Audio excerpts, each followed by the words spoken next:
It's been around 1 year since Overwatch first came out, and I have played nearly 21 days of this game on the Xbox One. Before you start, yes, I'm a console player.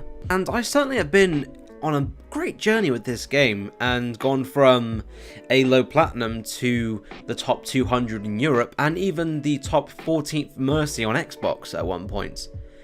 And I thought my journey with this game would be an interesting story to tell because it definitely has a beginning, middle and a possible end for me. So ladies and gentlemen of the internet, this is my thoughts and experience with Overwatch 1 year later.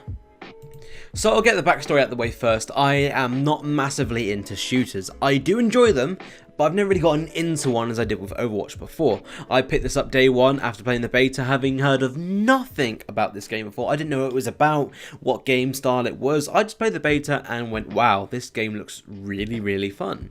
And it was. For the first about 6-ish months, I played it for fun. I got to like 50, I think, on Comp Season 1. Anyone remember the coin flip days? Dear Lord. And then Season 2, I was a high platinum. Those were the days when I played with friends and had a lot of fun. But then Season 3 came around. I moved away because I went to go and get a degree, and I'm still doing that right now, by the way. And I started playing alone because when I was up, everyone else was in bed because I was working so much. My free time was between about 9 PM to 6 AM. And during that time, I learned how to play more heroes because before then, I was playing Mei, Tracer, and mainly DPS, and left the healing to my buddy Andy, Panda Reviews. But in a game, I was forced to play Mercy, and once I started playing healer, I realised my love for playing healers, and as I sit to you now, I am a support main of every support character apart from Symmetra. And once I learnt those characters, I went from a platinum to a top 500. If you don't believe me and you don't believe the picture I showed you earlier, boom, there is me. That's my account name, GHRocket10. That's me as a rank 162 in Europe Mercy. Now, the reason I'm creating this video is that I wanted to tell you my experiences with this game, like I said earlier at the start. But also, I feel I'll be a bit more of an interesting person to talk about it since I have been from a normal player to a what I'd regard as a higher tier player on Overwatch on the Xbox One. Now, before anyone complains, I have played the PC version and the PS4 version for quite a bit of time. I do own a copy on PC, and I got to about level 50, did some comp. I was a master, I believe. I do not remember. I don't even remember my account login because I don't really play PC too much.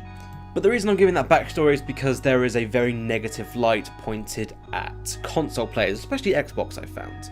And there are actually positives and downsides to playing on both systems, which I'm just going to cover now. Now, the main downside to the Xbox version, apart from mouse and keyboards, which is an issue actually, mouse and keyboards are apparently not allowed, but people still use them. If you want to use it, go ahead, I don't care, but it's not for me, I love a controller. The main downside is, no one speaks. No one speaks at all. Now with the PC you can obviously type if you want to say, hey, get off Mercy, you didn't get a res, for example. But with Xbox you normally have to force your way to do it. So say you're the only one in team chat but everyone else is in their own little group chat, you have to create a party chat, which then creates more annoyances because a lot of people don't join, but then they join team chat and it creates a whole lot of bullshit for you to deal with. That and the PC seems to have a better community than on the Xbox. From what I've seen of the PC in my time playing with it, people are communicative both in forms of nice comments and harsh comments, but you know, they're always speaking to at least some degree. While with Xbox, if you won't hear a great job if you do a great res unless it's a nice player. I've had a couple like nice res messages and stuff like that, or good saves if I'll say a good boop, did a good boop, sorry, with Lucio. But during my time in Master / Top 500, I learnt one thing. And that thing is that playing support is one of the most stressful jobs that anyone can do at that level. See, the thing is, you're a support, you're supposed to support your team. And you can't really carry a team as support unless you're insanely godlike good.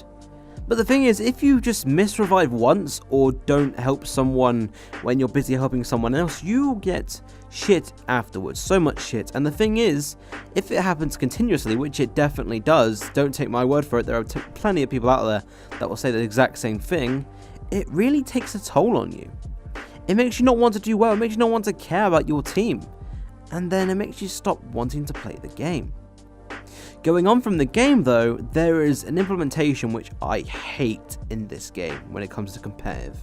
See, before Season 3 I think it was, you could play 1 game a week if you were Diamond or above, and you could hold your rank perfectly fine, you would not decay.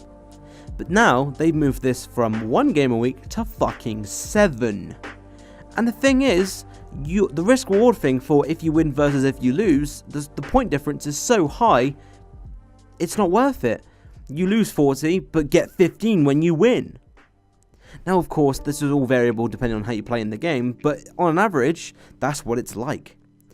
And the thing is, once you get to Master/Top 500, it becomes a part-time job. And I know this because during my first year at university, a lot of my free time, which I did not have much of, was spent playing Overwatch competitive. If you check my Season 3 and 4 stats, I played a lot of Overwatch, and predominantly as Mercy and Lucio, and at the end of Season 4, learning to play Zenyatta and Ana. I've been to the top of the mountain technically on Xbox because I did get to Grandmaster and Top 500, and I'm not gonna lie, it's not very fun. I mean, you get the icons and the sprays, which I of course equip and, you know, show, because hey, I managed to get that, I'm proud of that. But the downside to it is, it becomes a stigma of you. People expect you to do good. For example, I played an arcade match hung over like fuck one day, and I made a silly mistake. I jumped off an edge of a map which I didn't realize was there because I was off my head. I couldn't play properly, and every member of the team, I was playing quick play by the way, and then every member of the team sent me messages afterward going, top 500, look, wasteless.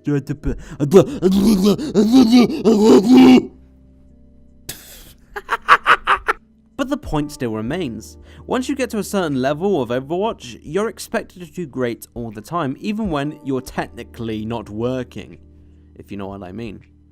Competitive becomes a job. That's as simple as it can get.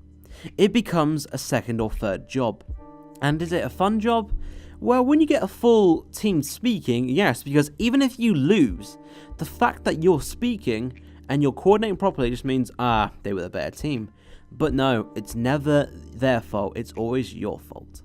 And I understand I'm just preaching problems with any of these team-based ranked games, but the problem is, Overwatch seems like a special snowflake. Because it's got such a big and varied fan base, there are so many people which are just the worst. Elvis the Alien, mate, you're doing a people ruin everything video, why not do one on fucking Overwatch? Because guess what, the people do ruin Overwatch. Now, I understand this is a very ranty video, but the thing is, if I scripted it, it wouldn't be my personal feelings. It would be filtered through a bit of paper or a computer. This is my bare, unadulterated opinions on Overwatch a year later. And the thing is, like I said earlier, I've been to the top, and to be honest, I don't know if I want to go back. There's not really a reward for it because all you do is get extra competitive points.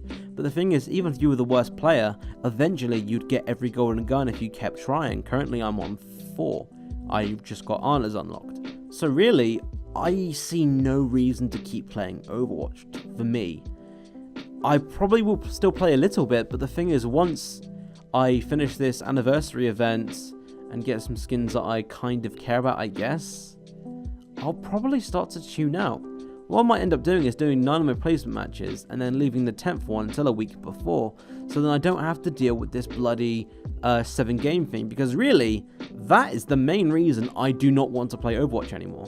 If I could go away for a month, which I have done and got decayed severely for, and then go back and play it and be exactly the same as I left, I'll be perfectly fine with this and keep playing until I eventually drift off, but I'd still last a year or 2 more. I don't want to play this game because the game doesn't respect my time. So, in return, I don't want to respect it.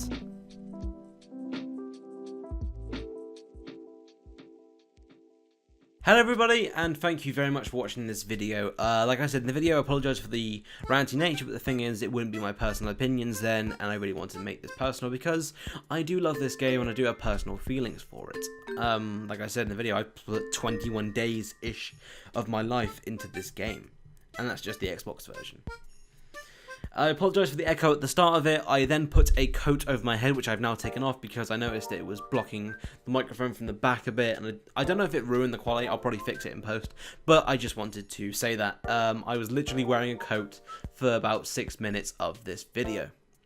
If you didn't see my update video, basically, I have currently moved away for 3 months because I need to wait for my house in September for university. And there are some projects I'm still going to be doing. The main one being the podcast Yap, or Yet Another Podcast with my friend Andy. We are doing an E3 special, which should be up when this comes out. If not, it'll be around the same couple days because of, you know, this being recorded currently on the 7th of June. And I just wanted to say thank you very much for watching. I appreciate it. And if you do like podcasts, I do have a podcast, and it's fun. Me and Andy have fun. We're doing a collaboration with the Entertainers for an E3 special because we love E3, we love hype, we love video games. Thank you very, very, very much for watching, and